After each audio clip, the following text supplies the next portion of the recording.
سورہ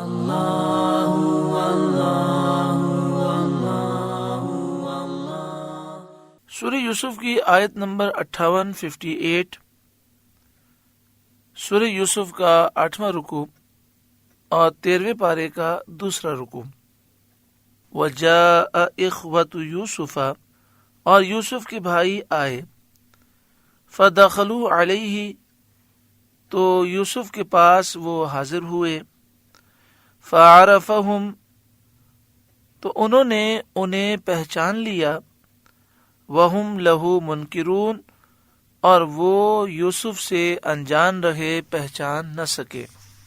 حضرت یوسف علیہ السلام نے انہیں دیکھتے ہی پہچان لیا، لیکن آپ کے جو 10 بھائی، بنیامین کے علاوہ 10 بھائی غلہ لینے کے لیے حضرت یوسف علیہ السلام کی خدمت میں آئے تھے، وہ آپ کو نہ پہچان سکے. حضرت صدر افاضل مولانا نعیم الدین مراد آبادی علیہ رحمہ فرماتے ہیں، کیونکہ حضرت یوسف علیہ السلام کو کنویں میں ڈالنے سے اب تک 40 سال کا طویل زمانہ گزر چکا تھا، اور بھائیوں کو یہ خیال بھی نہ تھا کہ یہ یوسف ہوں گے. وہ تو یہ سمجھتے تھے کہ حضرت یوسف علیہ السلام کا انتقال ہو چکا ہوگا، اور یہاں آپ تخت سلطنت پر شاہانہ لباس میں شوکت و شان کے ساتھ جلوہ فرما تھے. اس لیے انہوں نے آپ کو نہ پہچانا. آپ سے عبرانی زبان میں گفتگو کی، آپ نے بھی اسی زبان میں جواب دیا. آپ نے فرمایا تم لوگ کون ہو؟ انہوں نے عرض کیا ہم شام کے رہنے والے ہیں، جس مصیبت میں دنیا مبتلا ہے اسی میں ہم بھی ہیں، آپ سے غلہ خریدنے آئے ہیں. آپ نے فرمایا کہیں تم جاسوس تو نہیں ہو؟ انہوں نے کہا ہم اللہ کی قسم کھاتے ہیں ہم جاسوس نہیں ہیں، ہم سب بھائی ہیں، ایک باپ کی اولاد ہیں. ہمارے والد بہت بزرگ معمر صدیق ہیں، اور ان کا نام نامی حضرت یعقوب علیہ السلام ہے، وہ اللہ کے نبی ہیں. آپ نے فرمایا تم کتنے بھائی ہو؟ کہنے لگے ہم تھے تو 12 بھائی، مگر ایک بھائی ہمارے ساتھ جنگل گیا تھا، ہلاک ہو گیا، اور وہ والد صاحب کو ہم سب سے زیادہ پیارا تھا. فرمایا اب تم کتنے ہو؟ عرض کیا ابھی ہم 10 آئے ہیں. فرمایا 11واں کہاں ہے؟ وہ کہنے لگے وہ والد صاحب کے پاس ہے، کیونکہ جو بھائی ہلاک ہو گیا وہ اسی کا حقیقی بھائی تھا. اب والد صاحب کی اسی سے کچھ تسلی ہوتی ہے. حضرت یوسف علیہ السلام نے ان بھائیوں کی بہت عزت کی اور بہت خاطر مدارت سے ان کی میزبانی کی. وَلَمَّا جَهَّزَهُمْ بِجَهَازِهِمْ، اور جب ان کا سامان مہیا کر دیا، ہر ایک کا اونٹ بھر دیا اور زاد سفر دے دیا، یعنی آپ نے ہر ایک کو ایک اونٹ کا بوجھ دیا غلے کا، اور پورے سفر کا انہیں سامان بھی دیا. قَالَ ائْتُونِي بِأَخٍ لَكُم مِّنْ أَبِيكُمْ، فرمایا اپنا سوتیلا بھائی میرے پاس لے آؤ، یعنی بنیامین کو اب آئندہ لے کر آنا. أَلَا تَرَوْنَ أَنِّي أُوفِي الْكَيْلَ وَأَنَا خَيْرُ الْمُنزِلِينَ، کیا نہیں دیکھتے کہ میں پورا ماپتا ہوں اور میں سب سے بہتر مہمان نواز ہوں. یعنی اس کو لے آؤ گے تو ایک اونٹ غلہ اس کے حصے کا اور زیادہ دوں گا. فَإِن لَّمْ تَأْتُونِي بِهِ، پھر اگر اسے لے کر میرے پاس نہ آؤ، فَلَا كَيْلَ لَكُمْ عِندِي وَلَا تَقْرَبُونَ، تو تمہارے لیے میرے یہاں ماپ نہیں اور میرے پاس نہ پھٹکنا، میرے پاس تم نہ آنا. قالوا، وہ بولے سنراود عنہ اباہ، ہم اس کی خواہش کریں گے اس کے باپ سے. وَإِنَّا لَفَاعِلُونَ، اور ہمیں یہ ضرور کرنا ہے. وَقَالَ لِفِتْيَانِهِ جَعَلُوا بِضَاعَتَهُمْ فِي رِحَالِهِمْ، اور یوسف نے اپنے غلاموں سے کہا کہ ان کی پونجی، ان کی رقم ان کے سامان میں رکھ دو، ان کے کجاووں میں رکھ دو. لعلہم یعرفونہا اذا انقلبوا الی اہلہم، شاید وہ اسے پہچانے جب اپنے گھر کی طرف لوٹ کر جائیں. لعلہم یرجعون، شاید وہ واپس آئیں. یعنی جو انہوں نے قیمت میں رقم دی تھی وہ ان کے سامان میں دوبارہ رکھ دو، تاکہ جب وہ اپنا سامان کھولیں تو اپنی پونجی انہیں مل جائے اور قحط کے زمانے میں انہیں کام آئے، وہ اسے استعمال کریں. اور پوشیدہ طور پر ان کے پاس یہ رقم پہنچ جائے تاکہ انہیں لینے میں شرم بھی نہ آئے، اور یہ کرم اور یہ احسان دوبارہ آنے کے لیے ان کی رغبت کا باعث ہو. یعنی انہیں یہ خیال گزرے کہ بادشاہ نے اتنا کرم کیا ہے، اب بادشاہ نے کہا ہے کہ واپس آنا، بھائی کو لے کر آنا، تو اس کرم کی وجہ سے، یہ مروت کی وجہ سے اپنے بھائی کو لے کر بادشاہ کے پاس واپس آئے. دوسری بات یہ کہ جب وہ اس رقم کو دیکھیں گے تو ضرور یہ سوچیں گے کہ یہ ہو سکتا ہے بادشاہ نے غلطی میں رکھ دی ہو، یا ہو سکتا ہے بادشاہ نے ہمیں تحفہ دیا ہو، تو یہ رقم کے متعلق پوچھنے کے لیے واپس ضرور آئیں گے. اس لیے آپ نے حکم دیا کہ یہ رقم ان کے سامان میں چھپا دی جائے. فلما رجعوا الى ابیہم، پھر جب وہ اپنے باپ کی طرف لوٹ کر گئے اور بادشاہ کے حسن سلوک اور اس کے احسان کا ذکر کیا اور کہا کہ بادشاہ نے ہماری وہ عزت و تکریم کی کہ اگر آپ کی اولاد میں سے کوئی ہوتا تو بھی ایسا نہ کر سکتا، تو آپ نے فرمایا اب اگر تم بادشاہ کے پاس جاؤ تو میری طرف سے سلام پہنچانا اور کہنا کہ ہمارے والد تیرے حق میں تیرے اس سلوک کی وجہ سے دعا کرتے ہیں. قالوا یا ابانا منع منا الکیل، تو جب آپ نے کہا کہ اب جانا غلہ لینے کے لیے تو بادشاہ کو ہمارا سلام کہنا اور یہ کہنا کہ وہ تیرے لیے دعا کرتے ہیں ہمارے والد. قالوا، تو وہ کہنے لگے یا ابانا، اے ہمارے والد، منع منا الکیل، ہم سے غلہ روک دیا گیا ہے، اگر آپ ہمارے بھائی بنیامین کو نہ بھیجیں گے تو غلہ نہ ملے گا. فارسل معنا اخانا نقتل وإنا له لحافظون، تو ہمارے بھائی کو ہمارے ساتھ بھیج دیجئے کہ غلہ لائیں اور ہم ضرور اس کی حفاظت کریں گے. قال هل آمنكم عليه الا كما امنتكم على اخيه من قبل، آپ نے فرمایا کیا اس کے بارے میں تم پر ویسا ہی اعتبار کر لوں جیسا پہلے اس کے بھائی کے بارے میں کیا تھا؟ اس وقت بھی تو تم نے یہ وعدہ کیا تھا کہ ہم اس کی حفاظت کریں گے. فاللہ خیر حافظا، تو اللہ سب سے بہتر نگہبان، وہو ارحم الراحمین، اور وہ ہر مہربان سے بڑھ کر مہربان ہے. صدر الافاضل مولانا نعیم الدین مراد آبادی علیہ رحمہ، جنہوں نے یہ تفسیر لکھی ہے خزائن العرفان، ان کے ایک مرید و خلیفہ اندرون سندھ میں تھے اور انتہائی بڑی عمر تھی، غالباً 90 یا 100 سال سے زائد عمر تھی. ان کی خدمت میں جب ہم حاضر ہوئے تو انہوں نے کسی کو حافظے کا وظیفہ بیان کیا. کسی نے کہا حضرت دعا کریں کہ میرا حافظہ مضبوط ہو جائے، تو فرمایا چلتے پھرتے یہ پڑھا کرو فاللہ خیر حافظا، فاللہ خیر حافظا، فاللہ خیر حافظا. اور اسی طرح مفتی اعظم ہند علیہ رحمہ کے ایک خلیفہ بزرگ ہیں، ان سے ملاقات کا شرف ملا، تو ماشاءاللہ بہت قوی حافظہ ہے، عمر مبارک 90 سال سے زائد ہوگی، لیکن 50 سال پرانی باتیں بھی بڑی ازبر ہیں.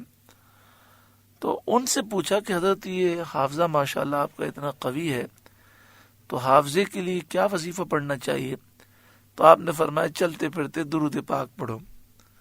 تو اب آپ ان دونوں وظیفوں کو جمع کر لیں، یعنی چند مرتبہ درود پاک پڑھیں، چند مرتبہ پڑھیں فاللہ خیر حافظا، تو انشاءاللہ تعالی حافظہ مضبوط ہوگا. وَلَمَّا فَتَحُوا مَتَاعَهُمْ وَجَدُوا بِضَاعَتَهُمْ رُدَّتْ إِلَيْهِمْ، اور جب انہوں نے اپنا سامان کھولا، اپنی پونجی، اپنی رقم پائی کہ ان کو پھیر دی گئی ہے، قالوا، وہ بولے، یا ابانا ما نبغی، اے ہمارے والد، اب ہم اور کیا چاہیں، یعنی بادشاہ کتنا اچھا ہے کہ اس نے ہماری رقم بھی ہمیں واپس کر دی. ہذہ بضاعتنا ردت الینا، یہ ہماری پونجی کہ ہمیں واپس کر دی گئی. وَنَمِيرُ أَهْلَنَا، اور ہم اپنے گھر کے لیے غلہ لائیں. وَنَحْفَظُ أَخَانَا، اور اپنے بھائی کی حفاظت کریں. وَنَزْدَادُ كَيْلَ بَعِيرٍ، اور ایک اونٹ کا بوجھ اور زیادہ پائیں. ذَلِكَ كَيْلٌ يَسِيرٌ، یہ دینا بادشاہ کے سامنے کچھ نہیں، کیونکہ اس نے اس سے زیادہ احسان کیے ہیں. تو ہم اگر بنیامین کو لے جائیں گے تو ہمیں 10 اونٹوں کا بوجھ نہیں بلکہ 11 اونٹوں کے بوجھ کے برابر غلہ ملے گا. قال، حضرت یعقوب علیہ السلام نے فرمایا، لن ارسلہ معکم، میں ہرگز بنیامین کو تمہارے ساتھ نہ بھیجوں گا. حتی تؤتونی موثقا من اللہ، جب تک تم مجھے اللہ کا یہ عہد نہ دے دو، لتأتوننی بہ الا ان یحاط بکم، کہ ضرور اسے لے کر آؤ گے مگر یہ کہ تم گھر جاؤ. یعنی جب تک تم اللہ کی قسم کھا کر یہ نہ کہو گے کہ ہم بنیامین کی حفاظت کریں گے، اس وقت تک میں تمہارے ساتھ بنیامین کو نہیں بھیجوں گا. ہاں، اگر اسے واپس لانا تمہاری طاقت سے باہر ہو جائے تو پھر الگ بات ہے. فلما آتوا موثقهم، پھر جب انہوں نے یعقوب کو عہد دے دیا، قال اللہ علی ما نقول وکیل، یعقوب نے کہا اللہ کا ذمہ ہے ان باتوں پر جو ہم کہہ رہے ہیں. یعنی سارے بھائیوں نے قسم کھائی کہ ہم وعدہ کرتے ہیں کہ بنیامین کی حفاظت کریں گے اور اسے واپس لائیں گے. وقال یا بنی لا تدخلوا من باب واحد، اور یعقوب نے فرمایا، اے میرے بیٹوں، ایک دروازے سے داخل نہ ہونا. وادخلوا من ابواب متفرقہ، الگ الگ دروازوں سے جانا. یعنی جب تم مصر میں داخل ہونے لگو تو ایک دروازے سے داخل نہ ہونا، الگ الگ دروازوں سے داخل ہونا، تاکہ تم نظر بد سے محفوظ رہو. بخاری و مسلم کی حدیث میں ہے کہ نظر حق ہے، یعنی نظر بد لگتی ہے، اس کا انکار نہیں کیا جا سکتا. پہلی مرتبہ حضرت یعقوب علیہ السلام نے یہ نہیں فرمایا تھا، اس لیے کہ اس وقت تک کوئی یہ نہ جانتا تھا کہ یہ سب بھائی ہیں اور ایک باپ کی اولاد ہیں. لیکن اب چونکہ لوگ جان چکے تھے، اس لیے نظر بد لگ جانے کا احتمال تھا. اس واسطے آپ نے یہ فرمایا کہ الگ الگ دروازوں سے داخل ہونا. اس سے معلوم ہوا کہ آفتوں اور مصیبتوں سے بچنے کی تدبیر کرنا اور مناسب احتیاطیں کرنا یہ انبیاء کا طریقہ ہے. اور اس کے ساتھ ہی حضرت یعقوب علیہ السلام نے معاملہ اللہ کے سپرد کیا اور یہ بتا دیا کہ باوجود احتیاطوں کے توکل، اعتماد اور بھروسہ اللہ پر ہے، اپنی تدبیر اور اپنی احتیاطوں پر بھروسہ نہیں. وَمَا أُغْنِي عَنْكُمْ مِنَ اللَّهِ مِنْ شَيْءٍ، حضرت یعقوب علیہ السلام نے فرمایا، میں تمہیں اللہ سے بچا نہیں سکتا، جو مقدر میں لکھا ہے وہ تدبیر سے ٹالا نہیں جا سکتا. ان الحکم الا للہ، حکم تو سب اللہ ہی کا ہے. علیہ توکلت، میں نے اسی پر بھروسہ کیا. وعلیہ فلیتوکل المتوکلون، اور بھروسہ کرنے والوں کو اسی پر بھروسہ کرنا چاہیے. محترم پیارے بھائیوں اور بہنوں، انسان کو چاہیے کہ وہ بلا وجہ اپنی خوبیاں بیان نہ کرے، بلا وجہ اپنی نعمتوں کا اظہار نہ کرے، کہ اس سے نظر بد لگ جانے کا کبھی اندیشہ ہوتا ہے۔ اس لیے انسان کو نمود و نمائش سے اور شوشہ سے بچنا چاہیے، اس سے انسان بسا اوقات برباد ہو جاتا ہے۔ اور اس کے علاوہ انسان کو چاہیے کہ وہ فجر کی نماز کے بعد اور مغرب کی نماز کے بعد 7 مرتبہ آیت الکرسی پڑھ کر اپنے ہاتھوں پر دم کر کے اپنے جسم پر پھیر لے، اور جسم پر دم کر لے تو انشاءاللہ تعالی نظر بد، آسیب، جادو ٹونے سے محفوظ رہے گا۔ جہاں یہ محسوس ہو کہ نظر لگ گئی تو چاہیے کہ سورہ قلم کی آخری 2 آیتیں 7 مرتبہ پڑھ کر دم کر دی جائیں۔ اگر یہ خیال ہو کہ کاروبار پر، گھر وغیرہ پر نظر لگ گئی ہے تو اس کا تصور کر کے اس پر دم کر دیا جائے۔ کوئی چیز اچھی لگے تو انسان کو چاہیے کہ وہ کہے ما شاء اللہ لا قوت الا باللہ۔ اگر کوئی تعریف کرے اور وہ ماشاء اللہ نہ کہے تو اس سے لڑنے یا جھگڑنے کی حاجت نہیں ہے، بلکہ خود کہہ دیں۔ مثلا وہ کہے کہ آپ تو بہت اچھے لگ رہے ہیں، تو جواب میں کہ ما شاء اللہ لا قوت الا باللہ، تو اس طرح کا جملہ کہہ دینا چاہیے۔ انشاءاللہ تعالی نظر بد سے انسان محفوظ رہے گا۔ اللہ تبارک و تعالی ہمیں نظر بد سے، جادو ٹونے، آسیب سے، غرور و تکبر سے، دنیا اور مال کی ہوس، حرص و لالچ سے محفوظ فرمائے۔ آگے ارشاد فرمایا وَلَمَّا دَخَلُوا مِنْ حَيْثُ أَمَرَهُمْ أَبُوهُمْ، اور جب وہ داخل ہوئے جہاں سے ان کے والد نے حکم دیا تھا، وہ شہر کے مختلف دروازوں سے داخل ہوئے۔ مَا كَانَ يُغْنِي عَنْهُمْ مِنَ اللَّهِ مِنْ شَيْءٍ، وہ کچھ انہیں اللہ سے بچا نہ سکتا، إِلَّا حَاجَةً فِي نَفْسِ يَعْقُوبَ قَضَاهَا، ہاں یعقوب کے جی کی خواہش تھی جو اس نے پوری کر لی۔ اس کے تحت مفسرین یہ فرماتے ہیں کہ انسان کو چاہیے کہ وہ تدابیر اختیار کرے۔ حضرت یعقوب علیہ السلام کی تعلیمات سے اور آپ کے عمل سے معلوم ہوا کہ انسان کو چاہیے کہ وہ اچھے سے اچھا کرنے کی کوشش کرے اور بہتر سے بہتر تدابیر اختیار کرے، مگر اس بات پر بھی یقین رکھے کہ جو تقدیر میں اٹل فیصلہ ہے وہ ضرور ہوگا، اور اللہ کی رضا پر راضی رہنا چاہیے۔ بھروسہ اپنی کوششوں تدابیر پر نہ ہو، بھروسہ اللہ تعالیٰ کی ذات پر ہو۔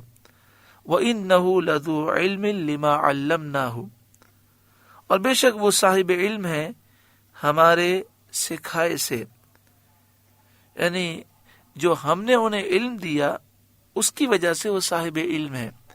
اب دیکھیں یہاں پر حضرت یعقوب علیہ السلام کے علم کی تعریف کی گئی تو معلوم ہوا کہ یہ تدابیر اختیار کرنا ایک اچھی چیز ہے، اس میں کوئی حرج نہیں۔ پھر یعقوب علیہ السلام نے اللہ تعالیٰ پہ بھروسہ کیا تو اس کی بھی تعریف ہوئی کہ انسان کو چاہیے کہ وہ اپنے اعمال، اپنی صلاحیتوں پہ بھروسہ نہ کرے، اللہ کی ذات پہ بھروسہ رکھے۔ وَلَكِنَّ أَكْثَرَ النَّاسِ لَا يَعْلَمُونَ، مگر اکثر لوگ نہیں جانتے۔ جو اللہ تعالیٰ نے نیک لوگوں کو علم دیا ہے، اللہ تعالیٰ جو انہیں علم دیتا ہے، اکثر لوگ اس بات کو جانتے نہیں ہیں۔ سورہ یوسف کا 8واں رکوع مکمل ہوا۔ اللہ رب العالمین اس رکوع کے نور سے ہمارے قلوب کو روشن منور فرمائے۔ اللہ